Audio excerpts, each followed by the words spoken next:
Namaste friends, this episode of About Automobile Engineering brings you the working of internal combustion engine. Petrol and diesel engine were among the first that were developed. Petrol engines are also known as spark ignition engines or SI engines.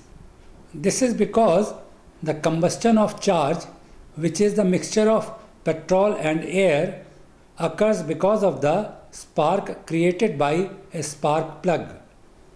Similarly, diesel engines are also known as compression ignition engines or CI engines, as combustion of fuel occurs on its own when fuel is sprayed inside the cylinder which has compressed air.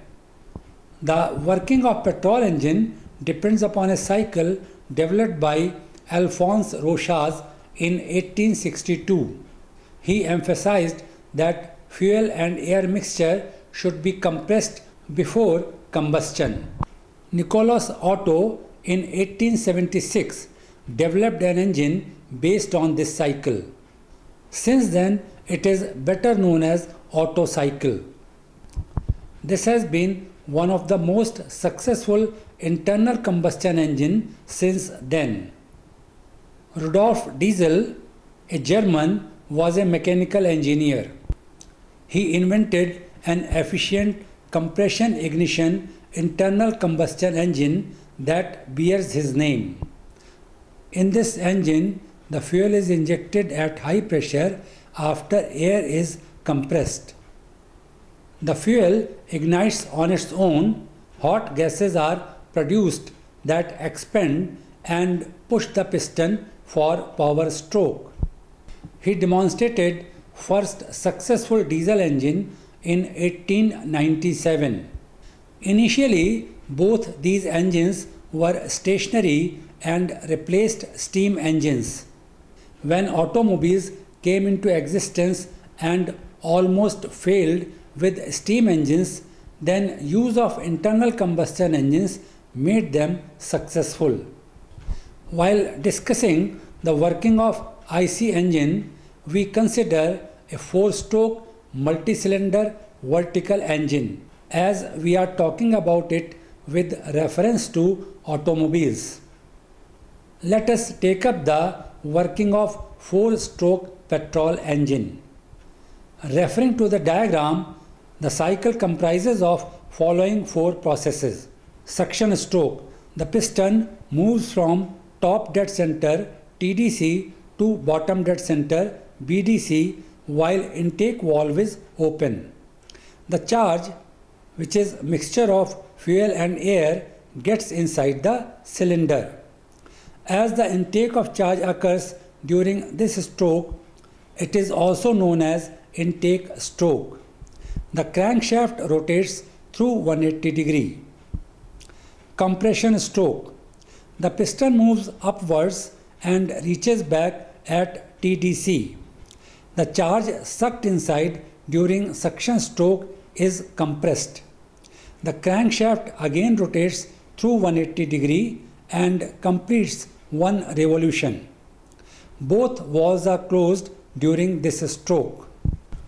Firing. The compressed charge is fired with the help of spark plug. The charge burns and hot gases are produced at high temperature and pressure. Expansion stroke. The hot gases at high pressure cause the downwards movement of piston.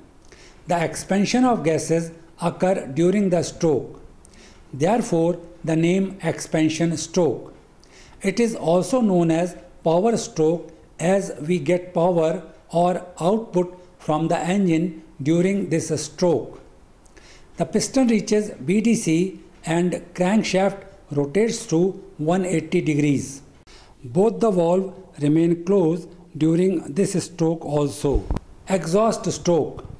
The piston again moves upwards. Exhaust valve opens, the piston pushes the burnt gases and these are exhausted through exhaust valve to atmosphere. The piston again reaches TDC. The crankshaft revolves through 180 degree thereby completing 2 revolutions. The cycle is completed here. The piston again moves downwards and suction stroke is repeated. Next we take up the working of 4-stroke diesel engine. Referring to diagram, here also we have the same 4 processes, namely suction, compression, expansion and exhaust. The firing occurs after compression in the same manner as in petrol engine. The difference that you should notice is that an injector in the valve cylinder has replaced the spark plug at the top. Another change is that the air goes inside the cylinder that is compressed during compression stroke. Fuel is injected towards the end of compression stroke. The fuel is in the form of a spray of very fine particles. The particles are so fine that fuel is said to be in atomized form. The combustion occurs on its own as the temperature of compressed air is high. It may be observed from the cycle that output from engine is available only during expansion or power stroke. Work input is required during 3 processes of suction, compression and exhaust. The total input during the 3 processes is less than the output that is available during expansion or power stroke. Therefore, we have net output available from the engine.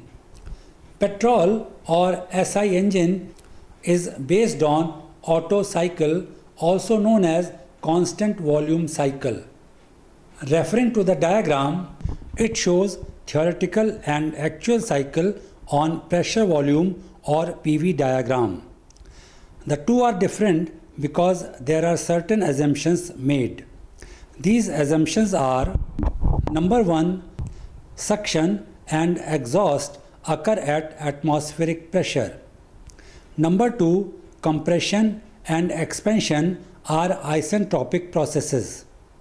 Number 3, combustion occurs instantaneously at constant volume. And number 4, pressure suddenly falls to atmospheric pressure at the end of expansion stroke. Looking at theoretical cycle on left hand side, process 5.1 represents suction stroke. Process 1.2 represents compression stroke, where volume decreases and pressure increases. Process 2.3 represents instantaneous combustion. Next process 3.4 represents expansion or power stroke. The exhaust stroke is represented by process 4.1.5. The actual conditions are not same as assumed. Suction or intake is only possible when pressure inside the cylinder is less than atmospheric pressure. In actual conditions, the combustion of fuel is not instantaneous.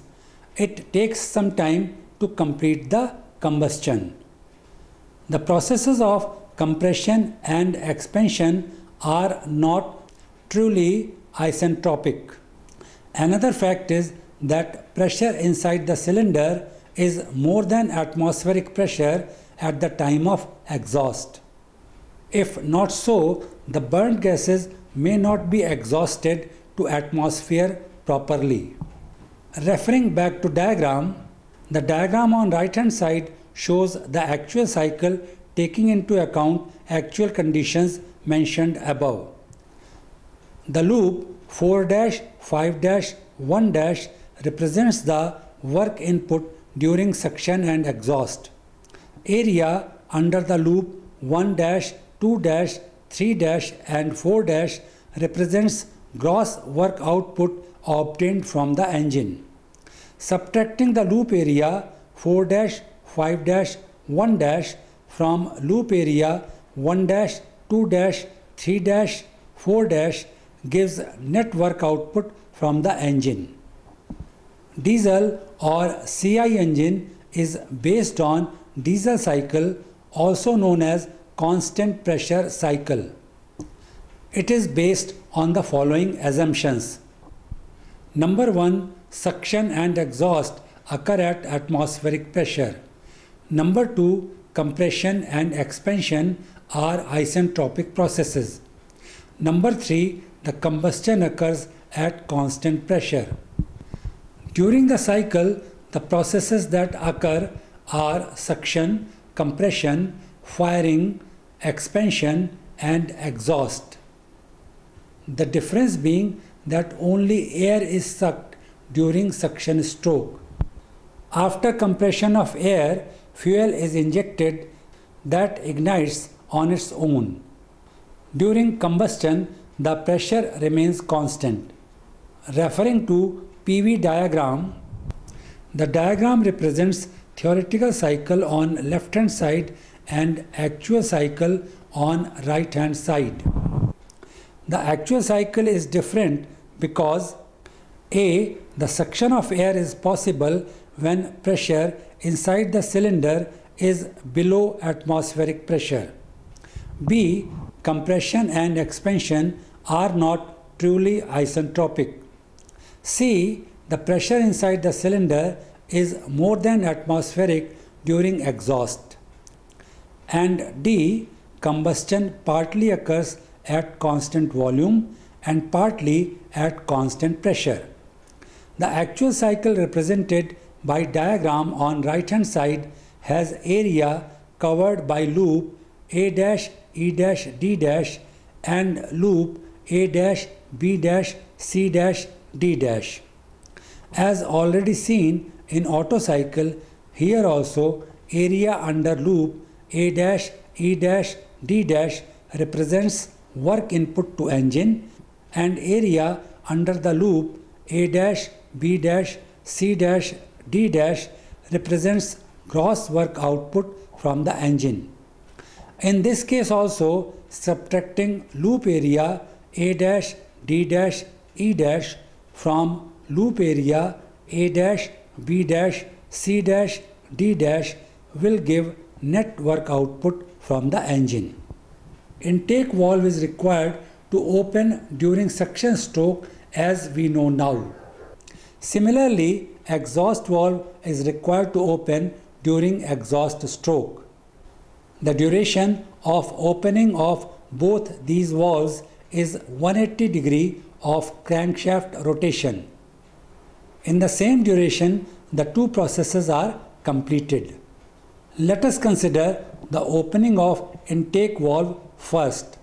Referring to the diagram, the positions TDC and BDC are shown. Ideally, the valve should open for 180 degree rotation, but actually it is not so. The valve opening occurs around 7 degree before the piston reaches top dead center and remains open beyond bottom dead center about 45 degree as shown. These values of 7 degree and 45 degrees vary from engine to engine. A particular example has been taken to understand the process. So instead 180 degree rotation, the intake valve remains open for 232 degree of crankshaft rotation. During the intake stroke, the downward movement of piston causes rapid decrease of pressure inside the cylinder. The piston should move slowly so that complete charge enters the cylinder. By doing so, it can keep the pressure in combustion chamber equal to outside pressure. However, the slow motion of piston is not possible as engine runs at high speed. This does not allow the complete intake of charge. Incomplete intake of charge will reduce the output from the engine. Hence, keeping intake valve open till late is essential as it permits the complete intake of charge and proper output from the engine. Similarly, considering the opening of exhaust valve, ideally it should remain open for 180 degrees of crankshaft rotation.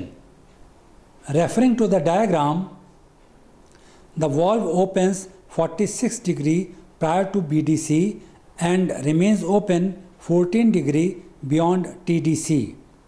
That makes total duration of 240 degree of crankshaft rotation. Again, the figures mentioned have been taken to understand the process. These may vary from engine to engine. This means that exhaust valve opens before the completion of compression stroke and remains open even during intake stroke. Let us consider this. The next diagram shows the three different situations that relate movement of piston in the cylinder and rotation of crankshaft. First one is when the piston is in the middle of stroke. The crankshaft rotates through 15 degree and corresponding movement of piston in cylinder is given by A. In second situation, the piston is in the middle of half stroke. Again, corresponding to 15 degree rotation of crankshaft, piston moves through, say, B in the cylinder as shown. Third situation is when the piston is approaching TDC. For the same rotation of 15 degree, the piston in the cylinder moves through a distance C as shown in the third diagram. Considering the values of A, B and C, it should be clear that C is the smallest. This example shows that in the third situation, when piston is approaching or moving away from TDC, practically there is no movement as the piston is almost at TDC. This region is known as rock of the piston. Usually in this region, the exhaust valve closes when the piston is moving away from TDC. Therefore, it does not affect adversely the working of engine. Next, let us take up the opening of exhaust valve before time when expansion or power stroke is continuing. During expansion or power stroke, the piston moves downwards forcefully. If the valve opens when it has reached BDC and has become stationary for a moment, it will require a lot of work input to begin its movement upwards. As the valve opens earlier, the force with which piston reaches BDC is reduced. Thus, the work input needed to change the direction of motion is also reduced. This also reduces the total work input to the engine. Let us consider the opening of intake and exhaust valve together.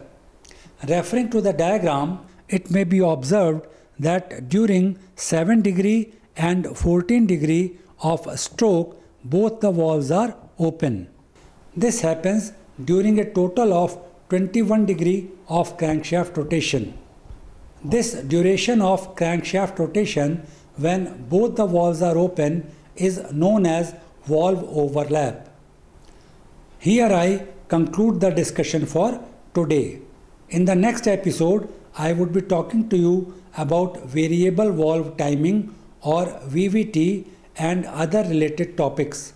Thanks for watching the episode.